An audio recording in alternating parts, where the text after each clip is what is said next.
La lectura de hoy la encontramos en el Evangelio de Marcos, capítulo 10, desde el 2 al 16. Dice la palabra de Dios.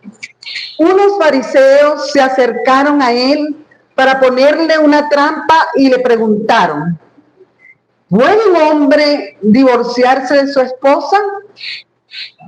Jesús les respondió: ¿qué les mandó hacer Moisés? Ellos dijeron: Moisés permitió al esposo escribir un certificado de divorcio y separarse de su esposa. Entonces Jesús les dijo: si Moisés les dejó escrito ese mandamiento, es porque ustedes son muy tercos. Pero desde el principio Dios hizo al hombre y a la mujer para que vivieran juntos. Por eso el hombre tiene que dejar a su padre y a su madre para casarse y vivir con su mujer. Los dos vivirán como si fueran una sola persona. Así que los que se casan ya no viven como dos personas separadas, sino como si fueran una sola persona. Si Dios ha unido a un hombre y a una mujer, nadie debe separarlos. Más tarde, cuando ya estaban en casa, los discípulos preguntaron de nuevo a Jesús acerca del divorcio. Él les respondió: si un hombre se divorcia de su esposa y se casa con otra mujer, comete pecado, pues sería infiel a su esposa. Y si la mujer deja a su esposo y se casa con otro hombre, también comete el mismo pecado. Algunas madres llevaron a sus hijos para que Jesús colocara su mano sobre sus cabezas y los bendijera. Pero los discípulos los regañaron. Al ver Jesús lo que estaban haciendo sus discípulos, se enojó con ellos y les dijo: dejen que los niños se acerquen a mí, no se lo impidan, porque el reino de Dios es de los que son como ellos. Les aseguro que quien no confía en Dios como lo hace un niño, no puede ser parte del reino de Dios. Jesús tomó en sus brazos a los niños y poniendo sus manos sobre ellos, los bendijo. Hasta aquí la palabra de Dios.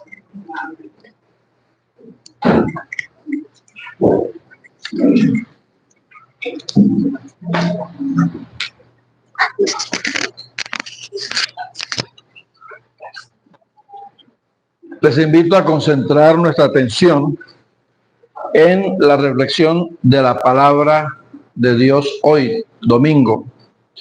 ¿Qué nos quiere enseñar el Señor hoy?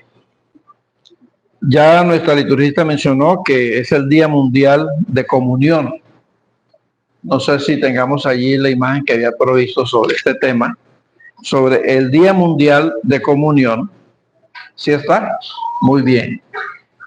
Ahí podemos ver un poco en esa imagen la común unión de todas las iglesias, no solamente presbiterianas, reformadas, evangélicas y muchas otras comunidades que se suman a este día para trabajar el tema de la comunión. Recordemos que está la iglesia local, así lo concebimos en la iglesia presbiteriana, la iglesia local, el Buen Pastor de Guarenas, la iglesia denominacional, la iglesia presbiteriana en Venezuela y en el mundo, que según internet suman unos 55 millones, o sumamos unos 55 millones de personas, así que no somos pocos.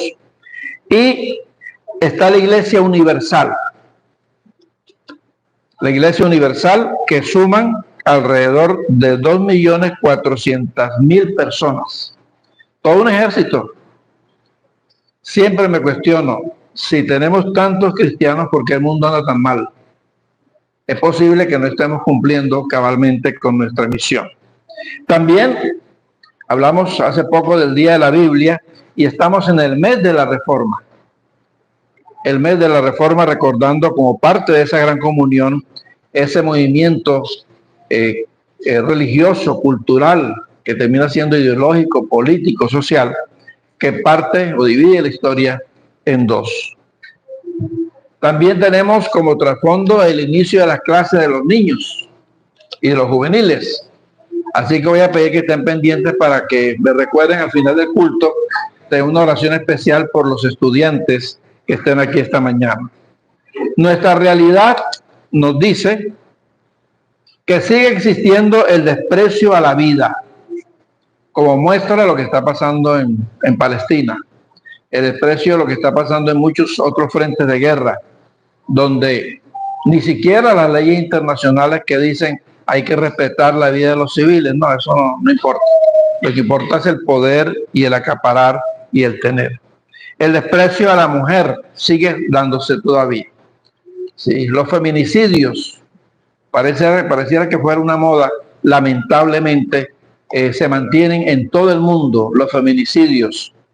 Las mujeres siguen siendo menos en los cargos directivos a nivel gubernamental, aunque hay una lucha para equiparar ese número.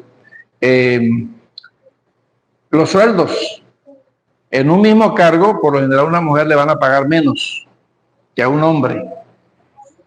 Todo eso lo podemos ver no solamente en nuestro país, sino en el mundo entero. El desprecio a la niñez. Los niños siguen siendo gran parte abandonados, tenidos poco en cuenta, y los pobres en general, los débiles de los cuales habla la Biblia. El texto de hoy y todos los textos bíblicos tenemos que verlos dentro de su contexto. Recuerden que eso es muy importante para nosotros en nuestra relectura bíblica. Un texto, sin su contexto, se convierte en un pretexto. Y si yo no conozco el contexto, lo uso, lo abuso y lo distorsiono y digo lo que yo creo que debe decir. Y de eso está llena la tierra. Y el texto de hoy nos habla de dos temas muy importantes. El primero es el divorcio. Es un tema espinoso y muy complicado, pero no lo podemos evitar, está en el texto de hoy. Si no fuese por el calendario litúrgico, de pronto yo busco otro, como por no complicarnos la vida, pero hay que enfrentarnos a esa realidad a la luz del texto bíblico. Y el tema de la niñez.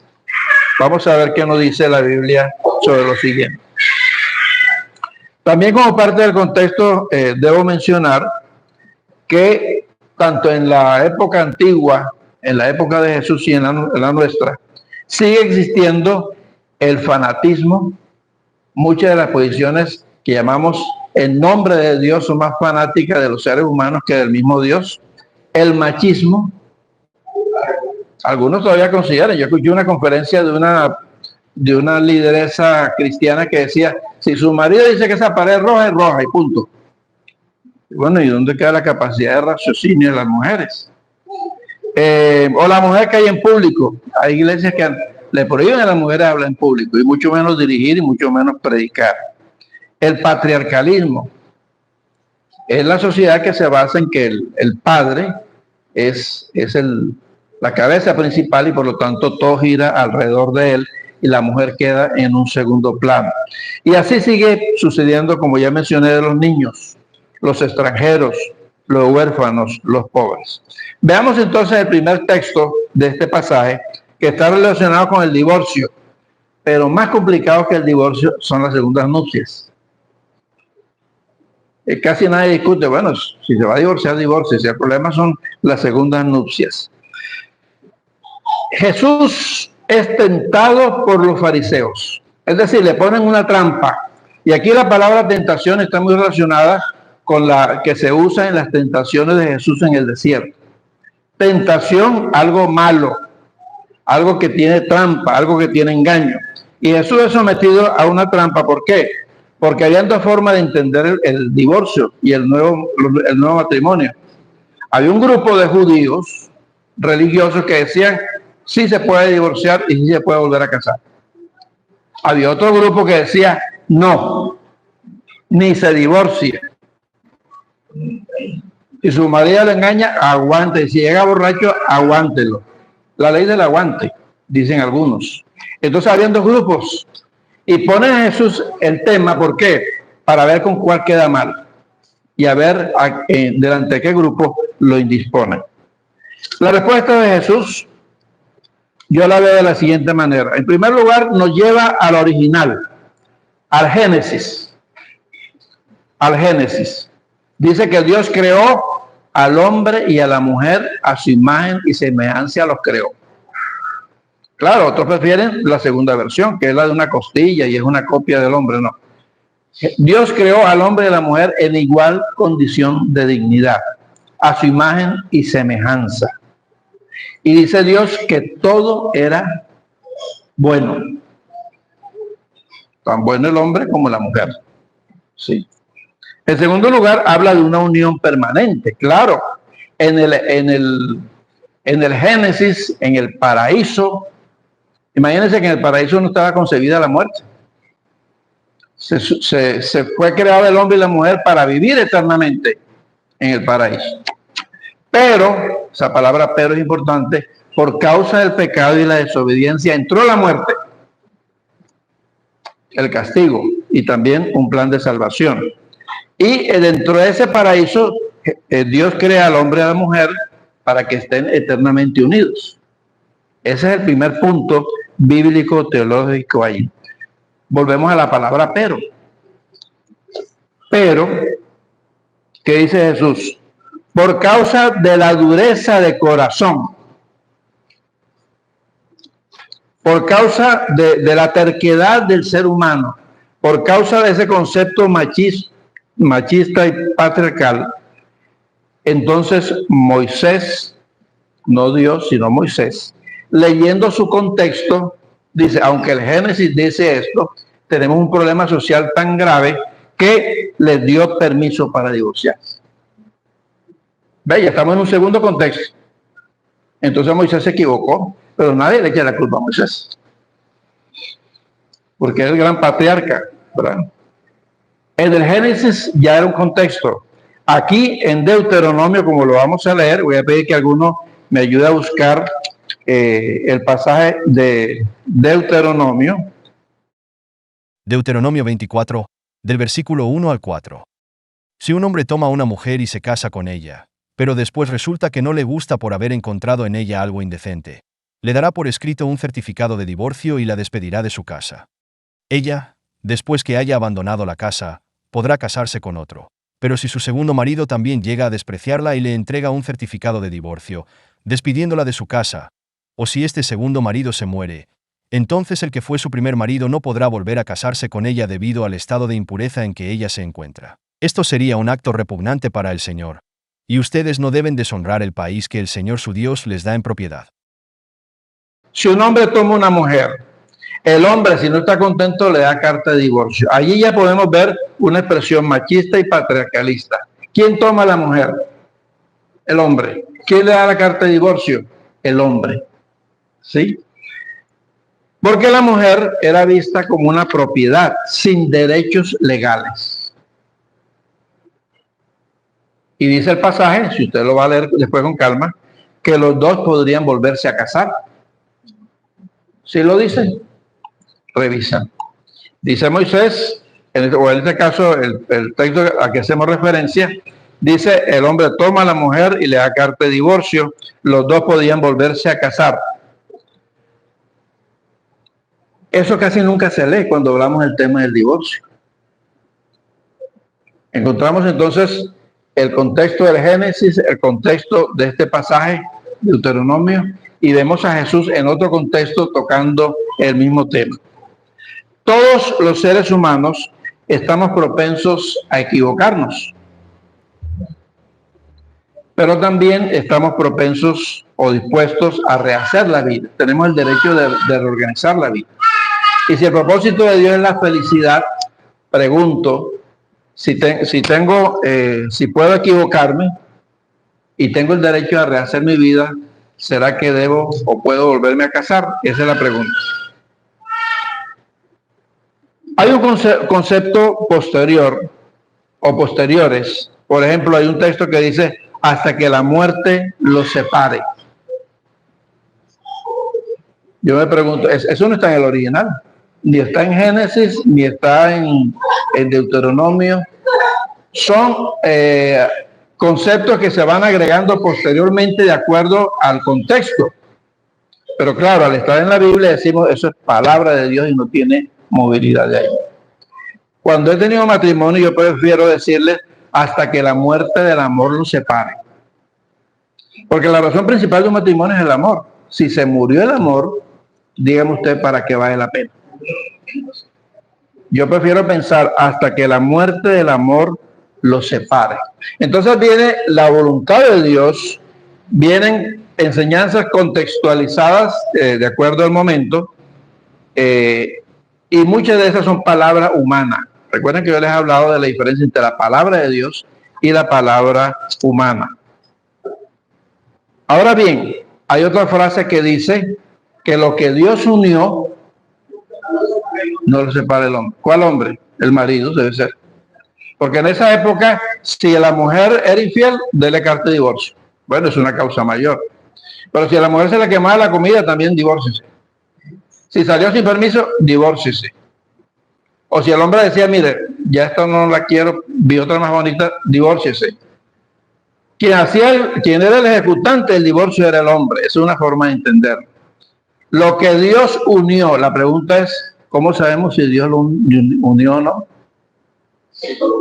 Una cosa es un acto religioso y otra cosa es la unión de Dios. Le pongo un ejemplo. Hay niñas en otras culturas de 12, 14, 16 años que las obligan a casarse con hombres mayores, hasta de 60, 80 años. ¿Por qué? Porque nos va a dar 20 vacas para la familia. Ese matrimonio lo unió Dios. No estoy negando que una persona joven se puede enamorar de un adulto y ser felices. Si se aman, está bien. Hay matrimonios que son hechos por intereses económicos, políticos, sociales, y se obligan a casar. Aquí en mi oficina vino una señora, una persona, un joven, y dice, pastor, me dijeron que podía venir a hablar con usted de una iglesia evangélica fundamentalista fanática. Resulta que a mis 18 años, una supuesta profecía dijo que yo tenía que casarme a mis 18 años con uno de los líderes de 50. Y yo les dije, mire, es que yo ni me había fijado en esa persona. No me llama la atención, pero tiene que casarse. Es una orden. Y la muchacha ingenua se casó. El hombre le da mala vida, la golpeaba y hasta la hacía dormir en el piso cuando le daba la gana. Se llenó de valor y se divorció. Entonces en esa iglesia decían, a los pecadores ni los trates, y no la saludaban. Era ujier, ya no podía ser ujier, no podía recoger la ofrenda, no podía hacer nada. Ni le hablaban, ni la saludaban. Consiguió un novio en la misma iglesia y quería casarse y le dijeron, aquí no la casamos. Vaya a ver dónde la casan. Entonces, le dijeron, vayan con el pastor y él que la casa. Después de un trabajo de pastoral de varias sesiones, yo le dije, lo primero que necesito es la constancia de divorcio. Divorcio legal, yo no puedo prestarme a otra cosa si no hay un divorcio legalizado. En segundo lugar, le explicaba eso, ustedes tienen derecho a ser felices. ¿Ese fue un matrimonio unido por Dios o unido por los hombres? Fue un arreglo y ella dice, yo nunca me imaginé ni acepté eso. Entonces llegamos a la conclusión de que podíamos hacer una ceremonia religiosa pidiendo la bendición de Dios a partir del amor que ellos se confesaban. ¿Cuál es el énfasis de este pasaje, de este primer pasaje que estamos tratando? No es que aquí definamos si se puede divorciar y si se puede volver a casar o no. Ese es un tema muy largo que requeriría varios talleres. Lo que estamos aquí enfatizando en forma principal es la defensa de la mujer como ser vulnerable. La defensa. Lo que Moisés quiso hacer fue defender a la mujer que era vulnerable. En esa época, aún en el Nuevo Testamento, una mujer que se divorciaba pasaba a un estado de abandono, porque como era una cultura machista, quien representaba a la mujer era el hombre. De ahí que quedaba prácticamente en el pleno abandono y también era marginada y rechazada por los demás. Si se divorció su marido fue por algo. Y lo que está hablando Jesús también aquí es la defensa de la mujer como ser vulnerable. En segundo lugar está cuando Jesús recibe y bendice a los niños. Los niños tampoco tenían derechos legales. ¿Recuerdan aquel pasaje que dice Jesús alimentó a 5,000 personas sin contar ni a las mujeres ni a los niños? No se contaba. Es una cultura que piensa así y muchos siguen pensando igual. Hasta el extremo de que si había situaciones críticas económicas, un padre podía dar a su hijo en servidumbre o en esclavitud. De ahí que el tema del jubileo era cuando llega el jubileo a los 50 años, los esclavos volvían a la casa, porque ningún judío podía estar esclavo en forma permanente. No tenían derechos. Y aquí en este pasaje, la gente, el texto leído dice, las madres traían a Jesús, los niños, porque consideraban que era maestro y profeta, para que los bendijera. Los discípulos, respondiendo a su concepto cultural de que los niños están en un segundo nivel, se los prohibían. No molesten al maestro. A veces nosotros tenemos esa cultura adulta que los niños lo que hacen es estorbar y molestar. Es que son muy inquietos, es que hacen bulla. Bueno, son niños. ¿Sí? ¿Y cuándo van a acostumbrarse si no los vamos cultivando con el tiempo? No molesten al maestro. Y Jesús les dice en forma molesto, les llama la atención. Dice, déjenlos. En el fondo le está diciendo, ustedes no han entendido de qué se trata el reino de Dios. El reino de Dios es inclusivo de hombres, de mujeres, de extranjeros, de todas las personas, los enfermos, todos están incluidos en la misión del reino de Dios. Entonces, y les dice, dejen que se acerquen a mí, porque de ellos es el reino de los cielos. Pero también porque el que quiere entrar al reino de los cielos tiene que ser como un niño. Jesús los bendice, pone sus manos sobre ellos, pero también los dignifica. Si la sociedad los rechaza y los margina, aquí no. Nosotros los bendecimos. Y esa debe ser la actitud de la iglesia. Yo les he dicho muchas veces, la iglesia no es un club de adultos. La iglesia es el pueblo de Dios, donde caben los niños perfectamente también. Entonces, bendecimos a los niños. Jesús los dignifica, les da el lugar que tienen. Fíjense, los trae de la periferia del grupo, los pone en el centro, los carga, los toca y seguramente se sonríe con ellos. Los dignifica, pero también los visualiza, los saca de ese ocultamiento para traerlos al conocimiento de todos. Debemos ser como niños. Este texto ha sido muy mal utilizado para mí. Es que los niños son inocentes, entonces yo tengo que ser inocente. La inocencia en el adulto es cuestionable. De los adultos aquí ninguno es inocente. Todos somos responsables y culpables. Es que los niños son puros y se van por allí. Yo encuentro en los comentarios dos formas de ser como niños. Los niños vienen con las manos vacías. Los niños no traen a ofrecer nada. Nacen así y los niños son así. Una vida dispuesta para que el adulto, y en este caso Jesús, las llene, los bendiga y los dignifique. Pero también el niño es dependiente. El niño depende 9 meses en el vientre de su madre. Al nacer, 1, 2, 3, 4, 5, 6. Va independizándose, pero tiene una gran dependencia de su madre o de sus adultos. De igual manera nosotros, aprender a depender de Dios plenamente como nuestro Señor y Salvador. Hoy También hay muchas mujeres y niños vulnerables y sigue existiendo el machismo y el patriarcalismo. Debemos buscar los principios bíblicos para traerlos a nuestro contexto. ¿Qué dice la Biblia? ¿Cuáles son los principios que nos enseña el Señor? El fundamento del matrimonio es el amor y la felicidad. Si usted tiene problemas en el matrimonio, bueno, dialóguenlo. Lo primero es el diálogo en la pareja. Si no, busca ayuda pastoral. Si no, ayuda, busca psicológica, de consejería. Haga el esfuerzo por recuperar y salvar su matrimonio. Ahora, si ya no tiene remedio, dicen los expertos, el peor de los males es el divorcio. Sí, porque si se van a estar matando y dando un mal ejemplo a los hijos, es mejor que se separen.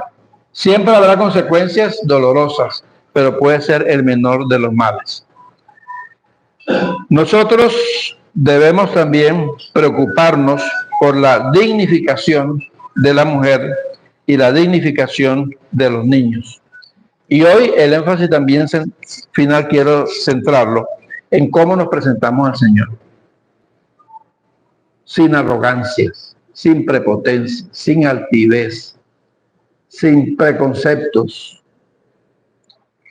sin ataduras. Señor, mira, yo quiero presentarte a ti como los niños, mis manos libres para que tú las llenes, para que tú me bendigas. Y aprender a depender plenamente de Él como un niño. Él es el Señor, Él es nuestro castillo, es nuestro protector, es todo en la vida. Entonces, renunciando un poco a esa prepotencia de que yo puedo y yo solo sé, depender completamente de la gracia de Dios. Amado Señor, gracias por tu palabra y por permitirnos profundizar en ella y traer a nuestro contexto un tema tan polémico como es el divorcio y las segundas nupcias. Bendice a cada pareja aquí presente. Bendícenos en nuestros hogares y matrimonios. Permítenos tener sabiduría, pero también dignificar el papel de la mujer en nuestra sociedad, en nuestra iglesia, lo mismo que el de los niños. Todo lo pedimos en Cristo Jesús. Amén.